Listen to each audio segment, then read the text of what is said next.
Welcome to World of Marketing Podcast, a Foster Web Marketing production. Here's your host, Tom Foster. Hey everybody, it's Tom Foster, the World of Marketing. And I don't even remember what episode this is. That's okay, we'll plug it in. But here I am with my good friend, Dr. Arianne Missimer. Did I say it right? You said it right. I've never even said your last name. It seemed like that. Okay, no, I was like, I don't mess it up. Okay, very good. So, Dr. Arianne, thank you so much for joining the podcast. And I know that, I screwed this up one before. We were supposed to have this a while ago, and I blew it. So I appreciate it. But you knew my name this time, so that was good. Yeah, exactly. So bad. Thank you so much for having me. It's an honor to be here. Okay, so this particular podcast is sponsored by somebody that you and I know very well, Dave Fries and his Business Black Ops Mastermind group. One of my favorite people in the world. Yeah, me too. And that's how we met. Yep. What, 2-3 years ago, I think, up in Pennsylvania at a meeting. And it was kind of funny because like both Sam and I had been like kind of like grousing about like, where's Dave? Like, why won't he respond? And he used to help us and talk to us all the time. And now he's like nowhere to be found. And then you're there and we're like, and then he introduces, here's my new client or friend, Arianne. And then we're like, But then we got to know, and we were like, it's okay. We'll share. Anyway, so Business Black Ops is a fantastic group of people, a mastermind group. It is invitation only. It is a super secret club, right, Arianne? Yep. It's kind of like a little cultish. Yeah, an awesome cult, though. Right, good cult. Like I was gonna say black magic, but it's more white magic. Let's say that, and like a little voodoo, maybe a little NLP. It's pure Dave Fries. I've been doing it for I don't even know 10, 12, 11, 12 years. And it's just fantastic. We go there and we meet a couple times a year, meet out in Arizona, meet in Pennsylvania, wherever, for a few days. It's a fantastic group of people, right? It's absolutely amazing. It's been game changing for my life and for my business. It's true, because before, and we're going to talk about this later with my signature question, but before you met Dave, and Dave has a way of magically appearing in people's lives. You notice that when you need him, when you need him. And he's been very helpful to you, right? Absolutely. Yes, he's been such a huge influence and great mentor. He's been amazing. Yeah. So he can sponsor this program, but like his time is limited. So you're not like no jerks allowed into this little group and stuff like that. So anyway, we'll put the details in the description and on here. And I think you got to go through Lisa, his assistant, to get vetted and qualify or whatever. But anyway, we'll put the information in the description of the podcast. Okay. So first things first, what we're going to learn here is how you live your best life. And, those of you that are watching this can just see this angelic, beautiful creature. And thank you. But you've been through a lot. And I was profoundly moved by your story.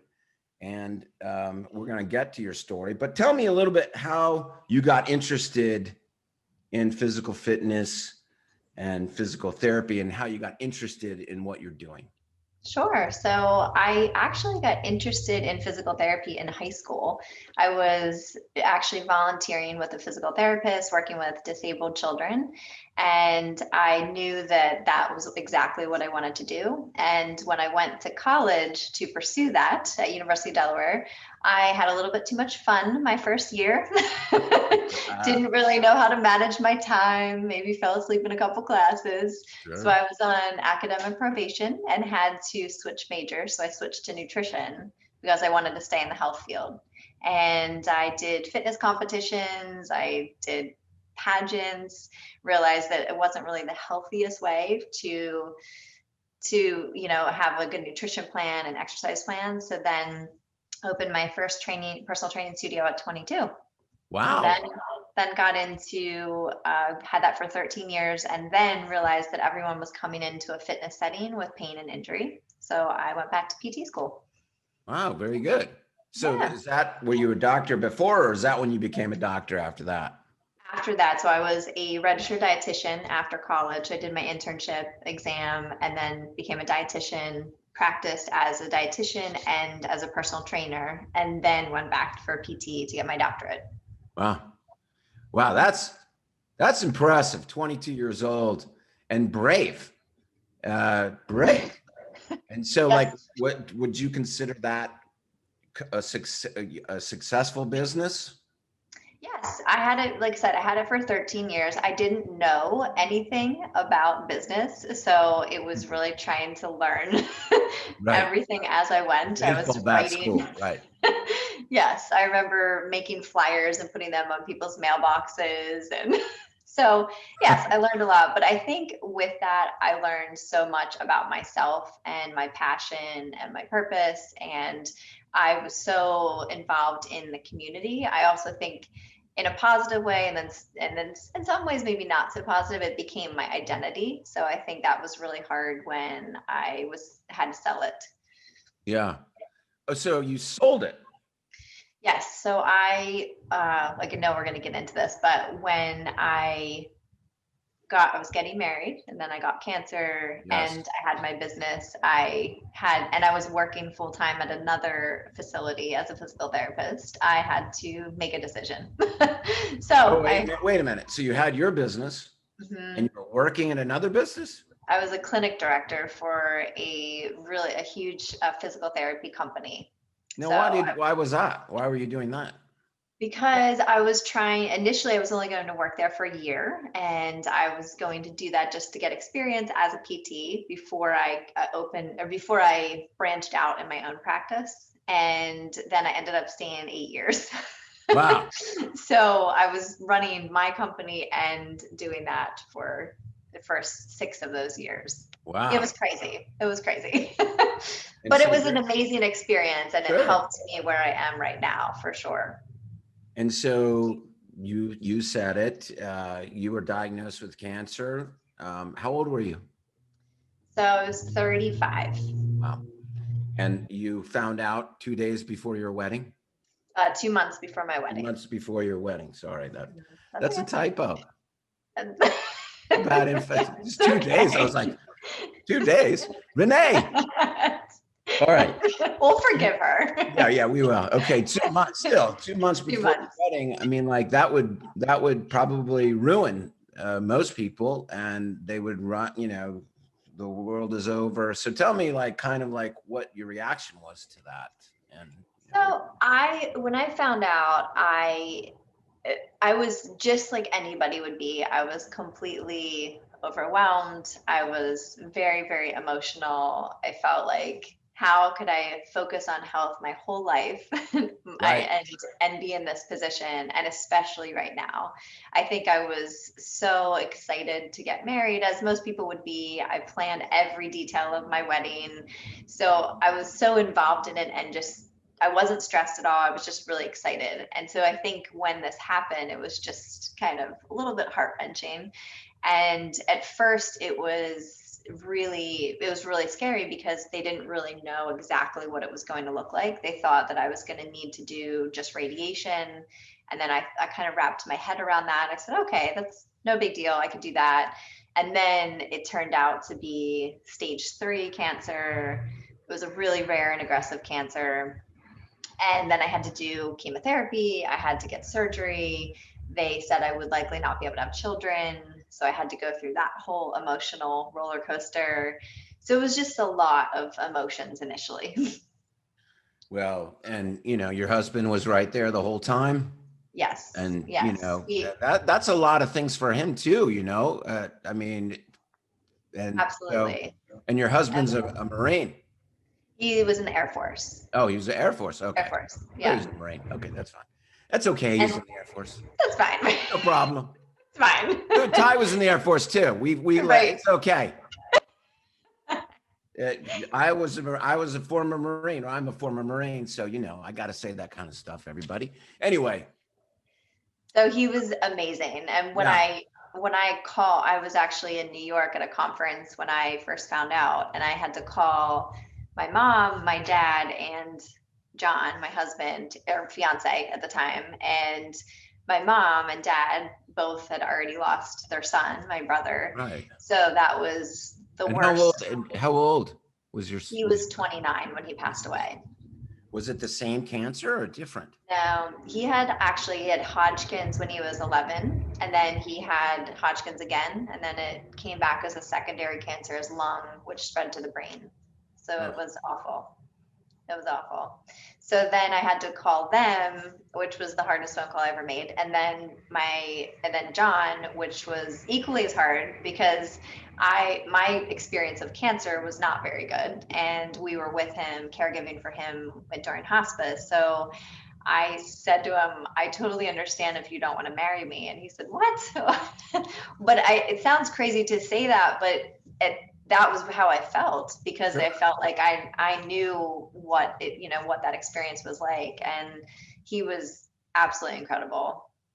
Stood by me every step of the way. Good man. Good man. Good man. Yep. Well, I mean, like those of you that are listening, I mean, I don't know anybody, honestly, Arianne, that has gone through like anything remotely close to what you have gone through, not only your own experience, but obviously your brother. And then, just so many things. It's almost like these challenges were put upon you for a reason. I kind of feel that way too. Yeah. And, you went through your cancer therapy, you lost all your hair and you did all that stuff, right? And you said you got surgery. But one of the coolest things, besides obviously, healing yourself. That I'm here to talk about it. Yes. Is that while you were undergoing cancer treatments, you were on American Ninja, right? Yes.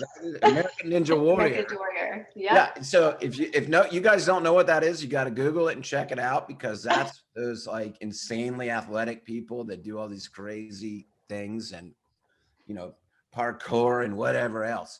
So when I heard that, I was like, my brain exploded. So tell me about that. Tell us about that.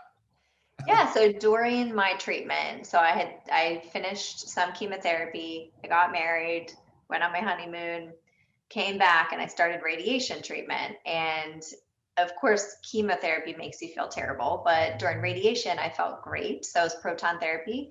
So I decided that there was a ninja gym that had opened up locally. And I said, you know what, I wanted to go check this out. And I actually wanted to check it out anyway. So it had nothing to do with the reason, because I was in cancer treatment. Okay. So I just went and I thought, if I like it, then I'll just give it a shot and see how it goes. So I went to my treatment, came back, and went straight there. And I walked in, and the owner, Mark, was there. And I said, hi, my bald head. I said, hi, my name's Arianne. I said, I want to train for American Ninja Warrior. And he said, awesome. He said, let's do it. And I said, okay, really? And I said, well, I do have a few things going on.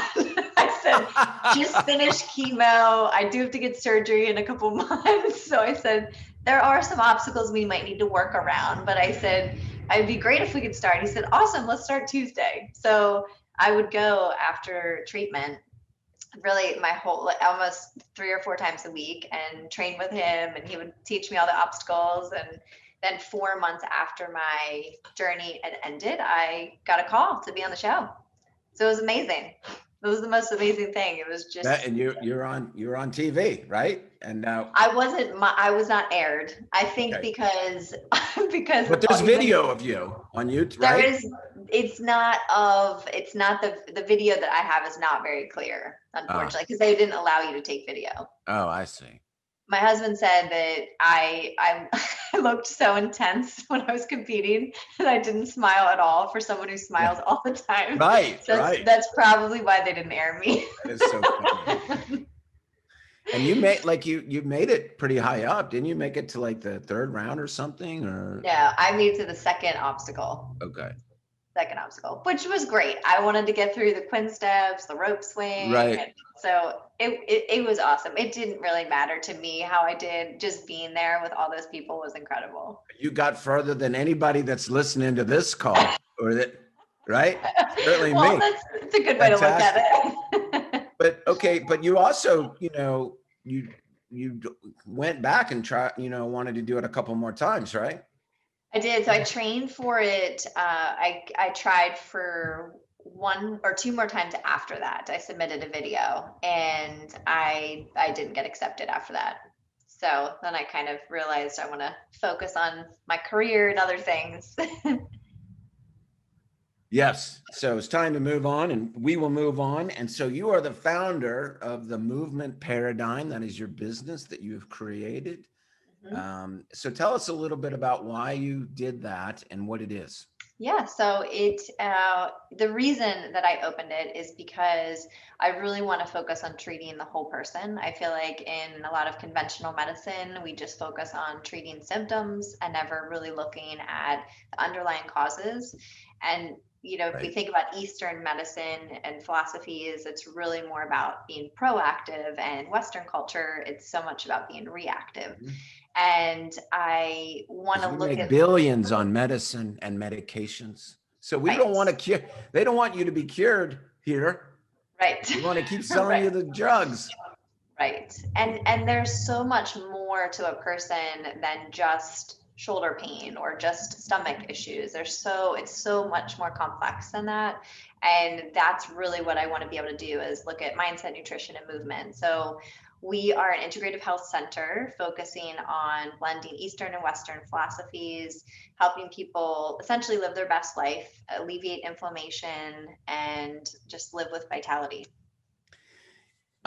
Interesting. Well, everybody should know that Dr. Arianne is my friend. She's also my partner in the business Black Ops, or one of the mastermind members that we get together. But she's also my doctor, and I went to her recently about my own issues that I was having. Really basic, you did a great presentation at Business Black Ops this year, and I was like, wow, you said a lot of stuff that that connected with me, in terms of what you said, and diet and your head and all that. And anyway, so I worked with you, and I'm getting my daughter to work with you. So I also encourage anybody that's got eating problems, you hurt, your joints hurt, inflammation.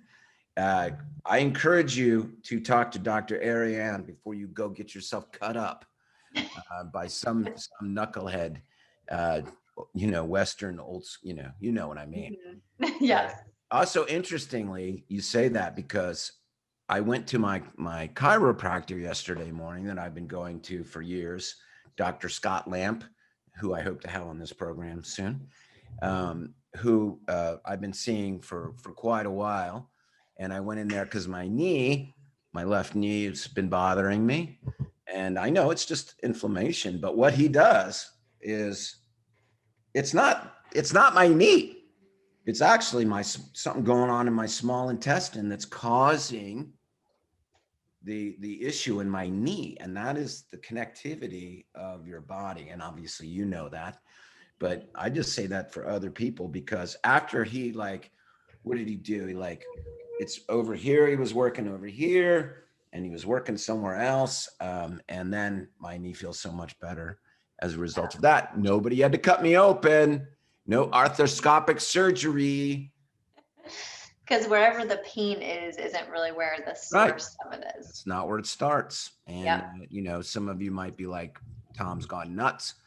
Fine. No, you haven't. Right. Okay. So what kind of advice would you give people that are facing challenges of their own? Mhm. So I think the biggest thing is as it relates to resilience is really what we're referring to, is being able to overcome obstacles no matter how big or small. Doesn't just happen when you're faced with an obstacle. It's all the practice that you cultivate outside of that. And I think one of the biggest things is really understanding your nervous system and learning how to map your nervous system. So I refer to that as the Polybagel Theory, which is Dr. Stephen Porges' work. It's really amazing. And essentially, where we often just think of being in a fight or flight state or a rest and digest state, we actually have this state of social engagement. And with that, that means we're mindful, we're joyful, we're grounded, we are compassionate, we're curious. And then, of course, fight or flight, which everybody's so familiar with, is when we can start off being irritated or frustrated. And then if we don't manage that, that becomes anger or panic. Mm-hmm. And same thing with worry, concern, that can end up being anxiety.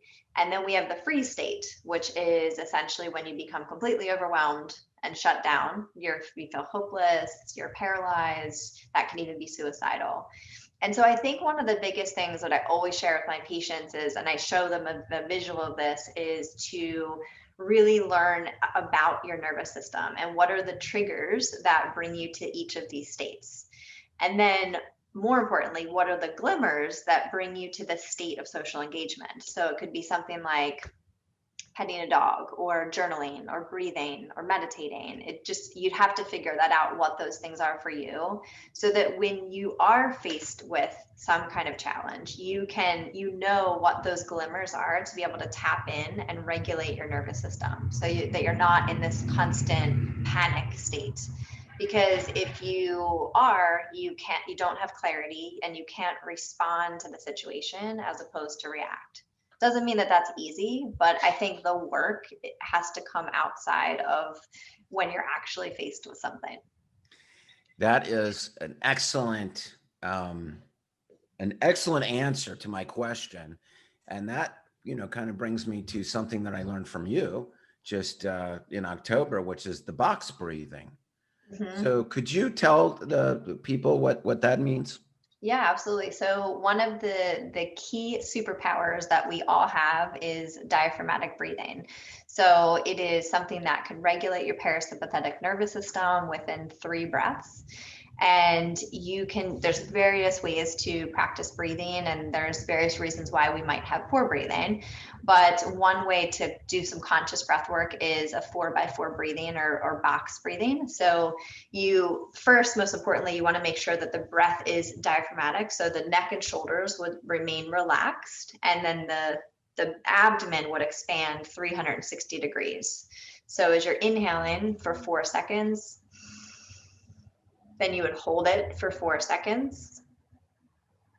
Then you would exhale for 4 seconds out of your nose. And then you would hold again for 4 seconds. And that actually is going to stimulate the vagus nerve. So that's a way to regulate the parasympathetic nervous system. And it also releases certain neurotransmitters called acetylcholine that actually help with that as well for the body's relaxation response. Man, that was a lot of medical terms right Sorry. there. That's Sorry. okay though. Like, she knows her stuff. So like that is, I guess my point is, like, you said a lot of medical terms there that I don't know, but that's fine. But the exercise is so simple. Yep. And this is the message that we want to convey to people, is that everybody thinks that the solution is just so difficult. Mm-hmm. But you're right. The breathing. Now I learned from when I read the Power of Now by Eckhart Tolle, which is an amazing, fantastic, and I encourage everybody to read that as a foundation for a lot of things. But breathing, when you focus on your breath, you're not thinking. Like, you can't focus on your there's something about your body that you cannot think and actually focus on your breathing. So when you are in that when that stress is coming, and you're right, you got to practice this before you're in the middle of a whatever. But because that should be the trigger to do this box breathing, or other types of breathing when you're met with some stress, when you're met with some challenge. And it's funny because we all go through it no matter what, and challenges come from a variety of places. Like yesterday, I was going nuts because I was having some technical problem that I shouldn't be having with a computer, and I could just feel myself getting so upset, and it was just so silly. But you don't recognize that if you're in your head, and most of us just kind of run with it, and then we just get so mad, and then, as you say, that anger or stress or you're upset, that manifests itself and junk and gets in your body and in your joints and stuff like that, and that's what causes all of this. And so just to release that. Yep. It's super powerful, and it's something that's so simple. So simple. And the other things that help to manage stress are also so simple. One of the biggest causes of stress is like a circadian disruption. So having poor sleep schedule, that's or the other one. Sleep issues. It's one of the biggest drivers. Inflammation is one of the biggest drivers of stress. So, and inflammation could be hormone issues, that could be food issues, that could be stress again. So there's all these other aspects of stress that can really, which essentially is disrupting our homeostasis, that we can manage through mindset, through nutrition, through movement. Being able to move, you can even like upward motions can evoke feelings of happiness. So that's why dance is always a really powerful one, or rhythmical motions, even like walking, can be great to decrease stress as well. So there's so many simple ways, but you also have to figure out what those are for you. What are the things that really impact your nervous system? So breathing may work for us, but it may not be the thing that, if a listener is for everybody. Yes. Right. If someone's experienced trauma, that might make them more stressed. So always want to factor that in. Well, it's interesting because a lot of people, including yours truly, have turned to the wrong thing to manage stress. Smoking marijuana. A lot of people are like, oh, I'll smoke, but that causes inflammation like nobody's business. It's a cruel joke. I didn't know that. I thought that this is a good thing to do. And especially today's marijuana, you can't get it like back when we were kids. Where it was like the real deal, 3% THC. Now it's like astronomical. It's genetically created, and who knows what's in that crap to mess you up. And by the way, well, I don't know if I want to get into that, but inflammation kind of is, for those of you that don't know what it is, can you explain exactly what inflammation is? Yeah, sure. So inflammation essentially is your natural defense and repair mechanism. So it is something that should happen if you, let's say you're walking outside, you roll your ankle, you get redness, swelling, pain, maybe warmth in the tissue. You have all these white blood cells that are rushing to the area to help heal the tissue. Right. So that's typically that first few days after an injury. So typically about 4 days. But what happens most often is that would be, let's say, a local inflammation that can turn into a systemic inflammation.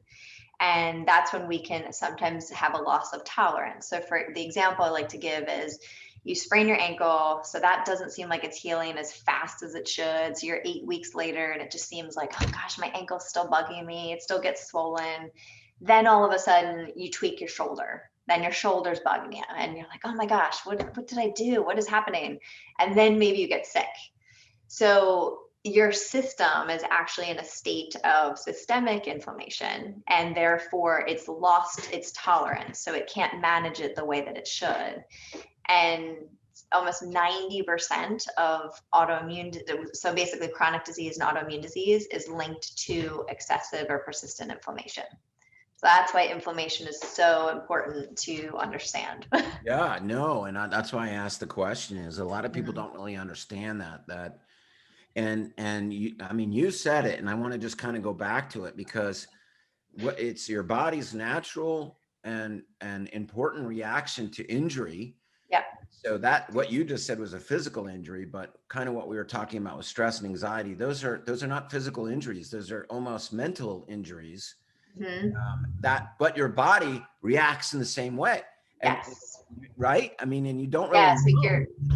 Yes. So your immune system becomes more reactive and it's sensing. So basically stress is a danger. So your immune system is always Right. detecting strangers and dangers. And it's saying, okay, so do I need to do anything with this? Or, oh, this isn't so bad.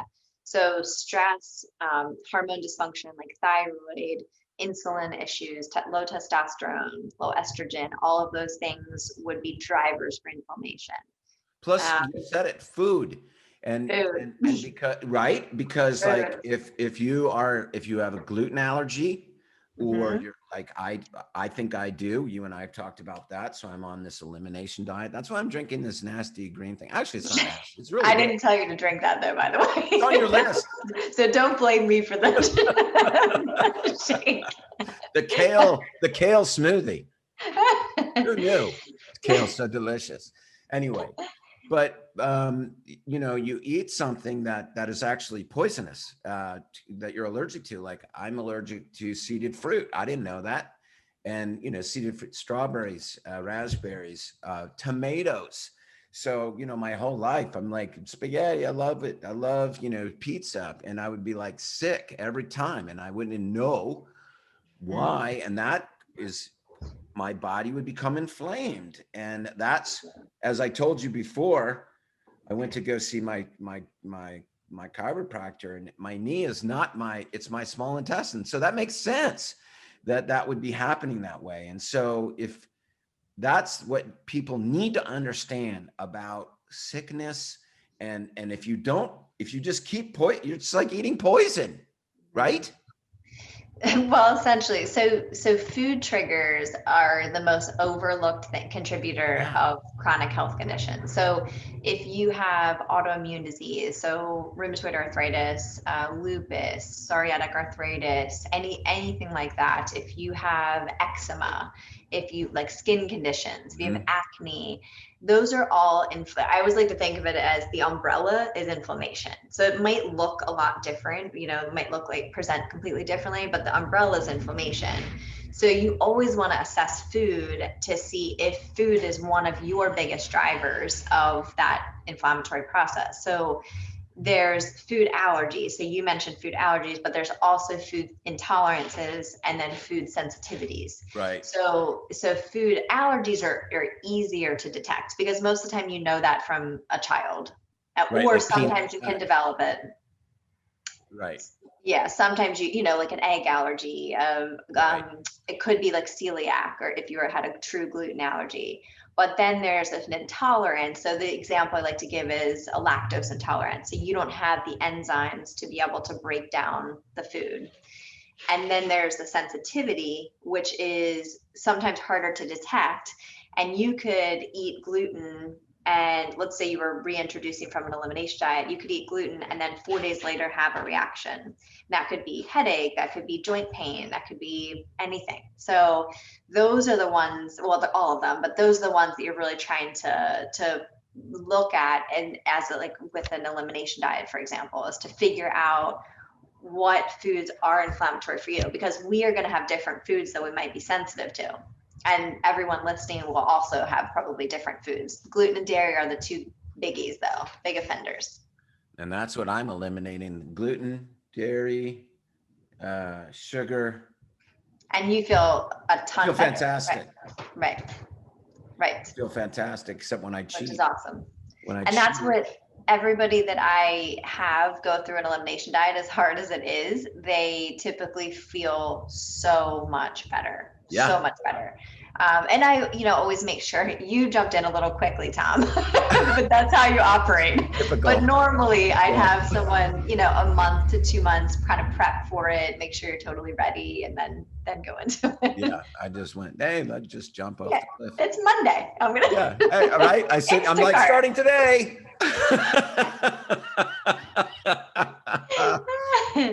And it's not that bad, everybody. Like, it's not a terrible. No.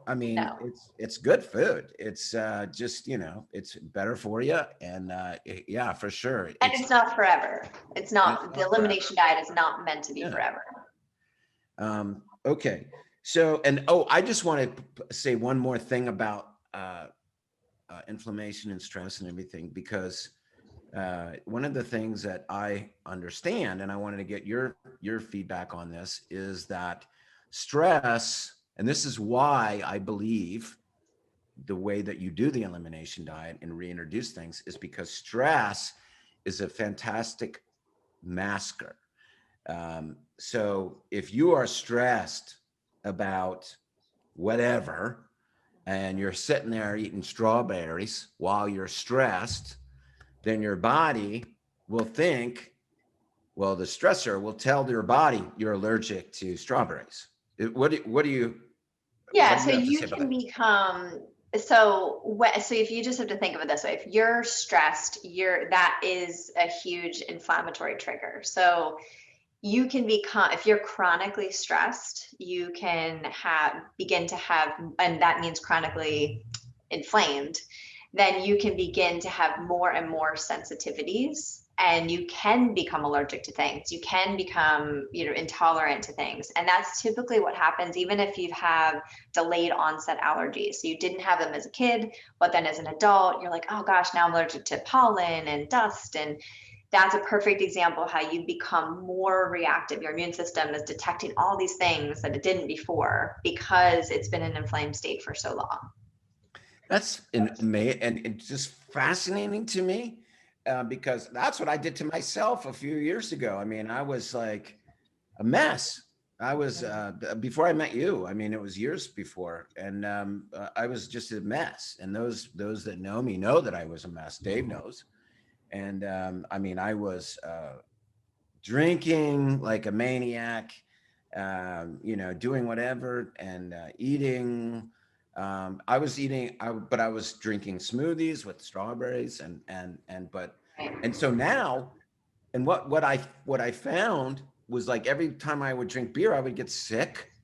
And when I would eat those foods, I would get sick, and it was Dr. Lamp that pointed that out to me about the stress masking. And and you're right, I don't know if I maybe developed those allergies because I was eating that stuff while I was going through that. So you could have become more reactive to right. things. And you're right. And you're right. It might not be an allergy, it could be intolerance, could be sensitivity, because it doesn't send me into like shock or, I don't get headaches, and it's not like I have to run to the bathroom and, immediately. So like my dear son-in-law, Robbie Daly, has celiac, and we have to be extremely careful with him, and because he gets very sick. So, we're like, like I clean the kitchen like nobody's business. It's like 2 sections for the gluten people and Robbie. I have a different toaster for Robbie. I have like different gear for Robbie. Right? That's awesome. That's awesome. He's great. Anyway, okay, so that's fantastic stuff. I want to say, before I get to the signature question, how does somebody work with you? And you can work with people. You're in Philadelphia, or but you don't need to live there. Like, I'm in Virginia, and we're working together, and we do things over Zoom, and you've been able to give me all, like, I filled out your 15-page questionnaire. Now I have an online version of that. Yeah. After you did that. Yeah, that's good. No, it was fantastic. And then I got my big diet. Oh, I don't have it here, but you've just been great. Supplements. I got my digestive enzymes, and I'm not as disciplined about the powder. I got to get better about that. Fine. That's fine. Yeah. Well, thanks. Yeah. So how does somebody work with you or reach out to you to see if there's a good fit? Sure. So you can reach out for a 15-minute free discovery session, and that way you can give me an idea of what is going on from a health perspective, and then I can give you an idea if I can help you and we can work together. So absolutely can do virtual and can do that from a movement standpoint and or the nutrition. So if you're not sure where to start, I'm always a good start because if I can't help you, I will make sure to direct you, whether I think you may need blood work, you may need certain testing, things like that. So I would always make sure to guide you in the right direction. And so where do they go to your website, the movement? Yep, so you can go to you go to the website. So it's themovementparadigm.com, and you can just fill out the contact form and give me your best days and times, and we'll set up a time. Fantastic. And I'll tell you, everybody, it's well worth it because she's great. Thank and she's you. Very sweet and friendly and nice and laughs. So it's just a joy. It's just a joy to have you as a friend. You too, Tom. Okay, so here's the signature question. Drum roll. Oh gosh, pressure. What is the greatest or best marketing campaign you've ever done? Okay, so it's interesting. I feel like I'm going to give a long-winded answer, but I'll try not to. Because since meeting Dave Freeze, I've implemented very intentional marketing just in general. So with that, I feel like everything that he has guided me towards has been extremely helpful. My business has definitely grown significantly since then.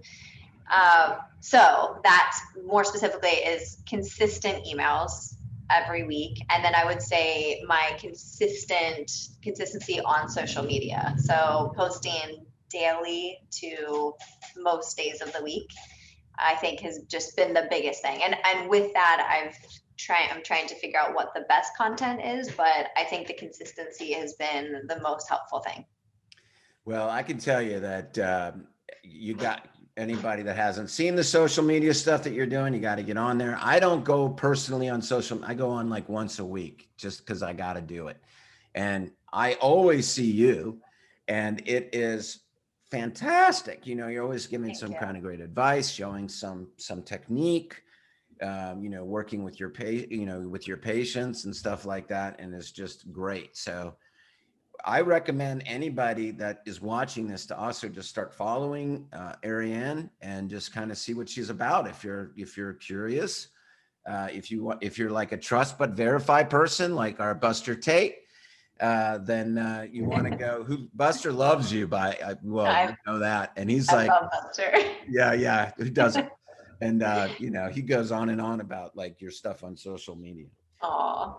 But it's fantastic. So I agree that because after you joined Business Black Ops and started working with Dave, you're right. I think you just it was like a 180. Yeah, I also think a lot of that is just giving confidence and telling you to go do it, yes. Right? And I think I didn't know, even though I had a business before, I was never part of a group like this. So I never really knew exactly what to do. I was always just figuring it out on my own. So I know when I first worked with Dave, although he wanted to talk about strategic things, I was trying to figure out how to use Infusionsoft. Right. So it was just, a huge learning curve. And then I think once I realized that I needed to just focus on content marketing, basically. Yep. And how